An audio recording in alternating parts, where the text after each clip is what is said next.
Good morning students, welcome back second sem students. This video I want to take you for three topics. Classical literary criticism, neoclassicism. And second one, fancy and imagination. Third one, poetic diction. First one is neoclassical literature. What do I mean? 1662, 1798, totally the period of 138 years, literature was written. That was the age of accuracy, age of common sense, age of stunning literature. Knowledge was given. People came to understand different knowledge. And the British started its empires. I think 7 or 8 people took the chair throughout the world. That was the time. 1662, 1798. Neoclassical literature. What is that actually? We should understand. Neoclassical literature, the myths of Greek, the myths of Roman, where there are hundreds and thousands of stories are taken and writers started writing about the stories and explaining. They are all called neoclassical literature. This neoclassical literature divided into three categories. The first one is Restoration period. Second one is the period of Augustine. Third one is the period of Johnson, age of Johnson.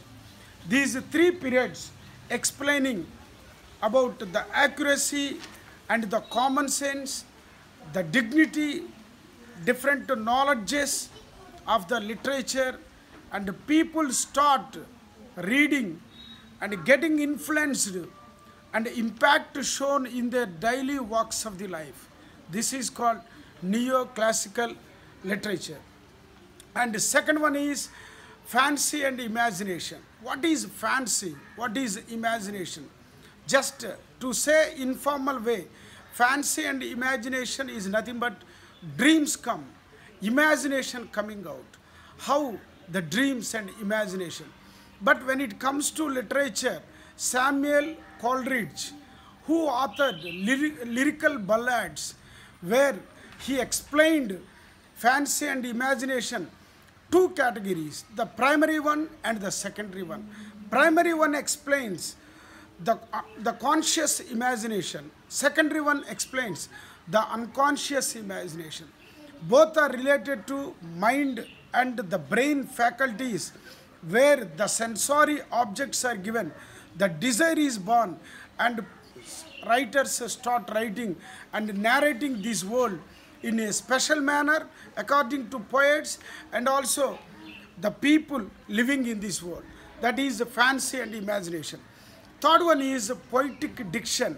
What do I mean? Diction is the words, selection of the words. As far as poets are concerned, they should select the words which to use, which not to use. A special vocabulary they should select and they write poems. Otherwise the poems will not be considered. It shows the cadre, the position. Generally, we the people, our words will give value to our lives. The vocabulary I choose. Suppose the middle class family and low class and high class. Based on the classes, we communicate with people using the selection of the words. Then only we will be given respect. Otherwise, people don't respect us. They ask, you are being a collector, what kind of language you are using? You are being a rickshaw puller and also the TV mechanic. And when it comes to bank manager and a position of a respected lecturer or any professor, any position, superior position, being in that position, what kind of words you are using. The same meaning here, the poetic diction, which means poets are supposed to select good vocabulary, selected vocabulary which demonstrate their high cadre and their depth knowledge about the poems and poetry. These three I have explained. The first one is neoclassical literature, the second one is fancy and imagination, the third one is poetic diction. Thank you one and all.